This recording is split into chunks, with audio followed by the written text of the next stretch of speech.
Dear friends and viewers, welcome to today's discussion specifically on the aviation sector. For the last few months, we are witnessing an unprecedented lockdown, the global spread of the pandemic, and the biggest question in front of the aviation sector now is, will the airlines survive this nose down? Will some of the airlines ultimately go to the brink of bankruptcy? Will they crash? Now I'm presenting my views as an aviation analyst and as a pilot. First and foremost, let us look at what the International Air Transport Association IATA has said. IATA has given some very startling facts and figures. First, 70% of the airlines in the world currently have a cash reserve of just below 3 months. Very startling. Secondly, the entire aviation sector requires an immediate financial relief package of $200 billion. Most of the share prices of the airlines have nosedived in the last few months, and some of them have registered a downward trend of almost 40%. Now, aviation, dear friends, is a very distinct type of industry. Why? Because there are high fixed costs. It's a low margin, low profitability line of business. And of course, it is true that the seats of an aircraft are considered as a perishable inventory.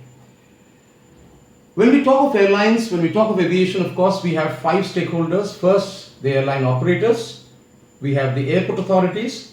We have ground handling. We have the cargo segment, and we also have aircraft lessors. If you look at what is happening for the last few months, first and foremost, we have the international borders have been sealed, due to which massive restrictions have been imposed on the movement of passengers and cargo. We have also seen that due to the social distancing norms which have come, the aviation sector is hard hit. Imagine I am a passenger sitting in an aircraft. If you really want to maintain a 6 feet distancing, it means that the seat beside me will have to be kept unoccupied, which means 50 to 60% of the aircraft will be filled up, and this is what we call the occupancy ratio or the load factor. So dear friends, due to the social distancing, what is going to happen, the aircraft will be filled up only to the extent of 50 to 60%, which will be the load factor. But for an airlines to break even, that is to reach no profit no loss scenario, neutral position, it requires a PLF, a load factor of 70 to 75%. So due to the social distancing, we will see that most of the aircrafts will not be filled up. Even if there is a peak demand for travel, in spite of that, 50 to 60% will be filled up. This is a major concern for the airlines. Friends, another major point is that most of the aircrafts are now grounded. It has been estimated that 16,000 aircrafts around the world are grounded. The airports are chock-a-block with parking being done wingtip to wingtip, the way I've placed these aircrafts, wingtip to wingtip. This is a major cost concern for the airlines. Friends, an aircraft is not as simple as a car. If you don't drive your car, if you just cover your car under a tarpaulin, and if you start the car after 15 days, 20 days, 1 month, yes, it may start. But for an airline, for aircrafts, whether it's a Boeing aircraft or an Airbus or a Bombardier or a Beechcraft, it requires maintenance. And this is something we call MRO, maintenance, repair and overhaul. Friends, normally we speak of 4 categories of maintenance. We have the A check, which is done weekly and sometimes monthly. We have the B check, C check and the D check. C check and D check, of course, are carried out once every 1.5 years to 2 years. But for the A check, for the regular maintenance, yes, the airlines are having a teething problem. Why? Because the maintenance staff are unable to carry out maintenance work because they are now restricted within their home, and therefore the airlines cannot carry out maintenance. Even if the workers are available, maintenance will involve a huge cost in terms of cash outflow, which perhaps the airlines are unable to afford at this point of time. Friends, the third point, very important point. With the COVID pandemic, with social distancing, we are talking about sanitization. Everywhere we wash our hands with a sanitizer. Now, when you enter an aircraft, passengers will insist that the aircraft should be sanitized properly. So a new cost element comes for aviation sector, and that is sanitization cost. Now, the sanitization cost for an aircraft like, say for example, a Boeing 737 or for an Airbus A320 will be stupendous, will be quite substantial. So airlines have to absorb this cost, which is a burden. Friends, very recently, the CEO of Singapore International Airlines has stated that they are reporting a full year's loss. Also, Qatar Airways CEO has also said that airline travel will get stabilized only after 2022 or 2023. So we need to wait for 2 to 3 years more so that finally the aviation sector will reach a level of stability. So what are the immediate impact for the aviation sector? Number one, capacity reduction. Number two, a lot of layoffs, retrenchment and job cuts. Third is salary cuts. Many of the airlines have already announced a series of salary cuts for cabin crew, for dispatch personnel, for administrative people. So this is something we need to live with. Fleet reduction. And of course, many of the airline operators around the world have cancelled the order book. They wanted to buy bulk aircraft, but now they have cancelled. So this is also going to hit the equipment manufacturers like Bombardier and Airbus and Boeing. Friends, the key drivers, of course, in this game is cash.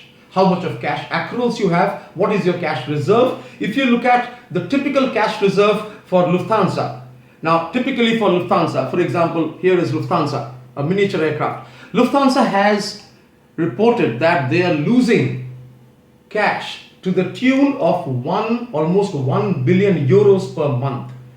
Air France KLM has reported a cash loss of near about 900 million euros per month, and another a small a regional airline, EasyJet and Ryanair in Europe, they have reported somewhere between 350 million euros to 370 million euros per month as recurring cash losses on account of COVID-19. Now, I personally feel that the low-cost carriers might be able to tide over this crisis, but for the full-service carrier, this is going to be a different challenge altogether. Finally, friends, I come to the last part and I raise certain questions which we don't have any answers as of now. First and foremost, will the airports in India operate provided they're in a green zone? Second, what will be the fate of the regional connectivity scheme or the UDAN scheme? Third, with Air India, SpiceJet, Indigo starting online booking from tomorrow, that is the 18th of May, certain conditions have been imposed by the Airports Authority of India and by the other regulators, DGCA for example. Entire SOP for airport operations is also going to be changed. For example, the way passengers are frisked, the way baggage x-rays and baggage scanning is carried out will undergo a sea change. So this is something we are waiting for further guidelines from the Airports Authority of India and from the Director General of Civil Aviation. Last but not the least, of course, is the fact that even if airlines start operating once the lockdown is lifted in a staggered phase, shall we see a peak of demand? Possibly no. Passengers are still afraid to use airlines for the fear of contracting coronavirus disease, COVID. So therefore, increase in passenger traffic, increase in load factor will only take place over a period of time, which means that even if the airlines fly, some of the airlines, of course, as I said, will be pushed to the brink of bankruptcy.